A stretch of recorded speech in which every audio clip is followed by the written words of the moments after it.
Hi friends, स्वागत है आपका लड़का यूट्यूब चैनल में।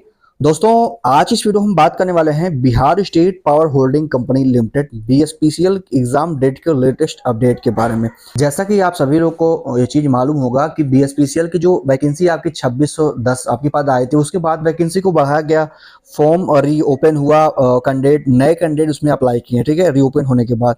तो जो कि टेंटेवली जो एग्जाम की डेट दी गई थी वो सितंबर अक्टूबर के बीच इसकी एग्जाम डेट बीएसपीसीएल ने टेंटेटिव डेट दिया था। बट इसको लेकर के जैसा कि आप सभी को पता, आज जो मैं वीडियो रिकॉर्ड कर रहा हूँ ये आज ये 30 अक्टूबर है, ठीक है।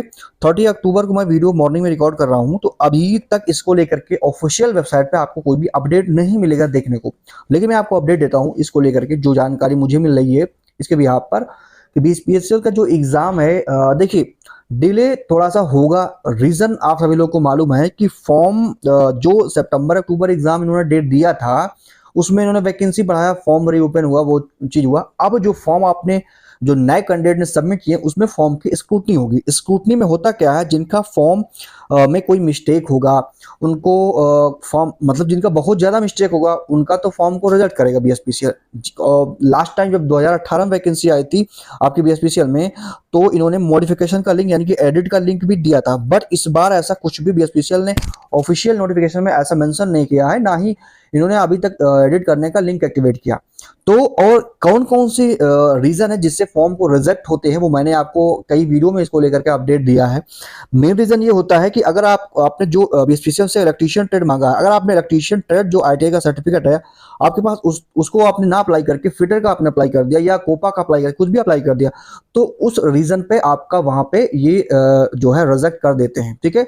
जो आपको मेरिट लिस्ट बनती है उससे आपको वहां पे रिमूव कर दिया जाएगा, ये होता है रीजन। लेकिन बाकी नेम में थोड़ा सा करेक्शन है या डेट ऑफ बर्थ में कुछ भी थोड़ा बहुत जो करेक्शन होते हैं उसको लेकर के आप टेंशन बिल्कुल मत लीजिए। सभी का एडमिट कार्ड रिलीज करेगा बीएसपीसीएल, ये आप जानिए। सभी आप लोग एग्जाम देने पाएंगे जब आपका डॉक्यूमेंट वेरिफिकेशन होता है। तो इस चीज में आपको बता दूं, जो आपका डीबी होगा यानी कि डॉक्यूमेंट वेरिफिकेशन, उस टाइम पे आपको करना क्या होगा कि आप डॉक्यूमेंट वेरिफिकेशन जब आप कॉल किए जाएंगे तो आप डॉक्यूमेंट वेरिफिकेशन कराइए। जो भी वहां पे इश्यूज आएंगे उसको आप फाइंड आउट करिए, वो आपको बीएसपीसीएल अपडेट देगा।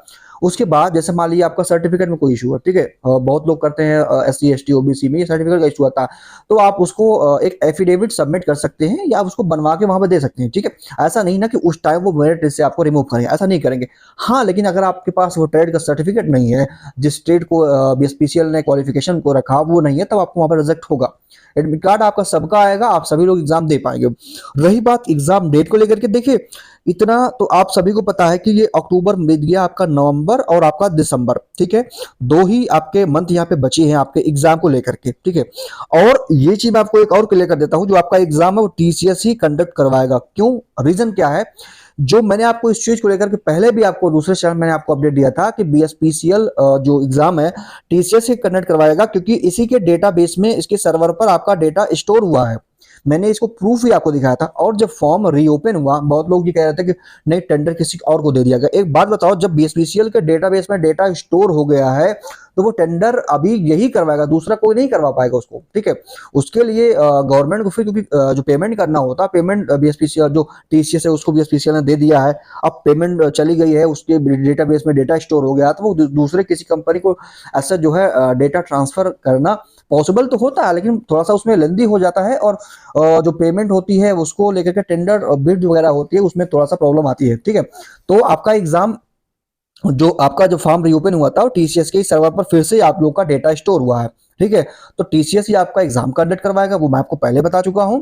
और रही बात एग्जाम डेट का, एग्जाम कब होगा, तो देखिए एग्जाम आपका ये आपके पास 2 महीने बचते हैं, नवंबर और दिसंबर, ठीक है।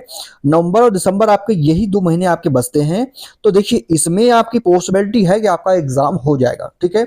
एग्जाम आपका इसी अगर नवंबर में अगर आपका एग्जाम 15 नवंबर के आसपास अगर आपको एग्जाम होना होता तो अभी आपका एडमिट कार्ड ये नवंबर फर्स्ट वीक में 1-2 नवंबर को आपका ये एडमिट कार्ड रिलीज कर दिया जाएगा, ठीक है।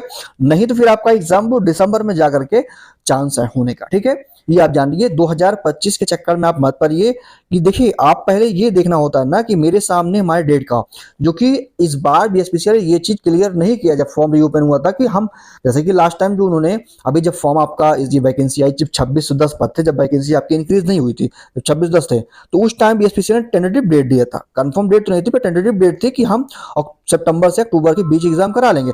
लेकिन इस बार ऐसा नहीं हुआ। इस बार इन्होंने ये किया है कि अपना एग्जाम जो है वो ये टेंटेटिव डेट भी नहीं दिया बीएसपीसीएल ने कि टेंटेटिव कोई डेट दिया हो, टेंटेटिव डेट भी नहीं है। तो ये आप मान के चलिए आपका एग्जाम ये आपका 15 नवंबर के बाद, ठीक है, 15 नवंबर के बाद, वो चाहे नवंबर के लास्ट तक हो सकता है या 15 नवंबर बाद का भी हो सकता है, या आपका एग्जाम दिसंबर में भी कंडक्ट करवाया जा सकता है।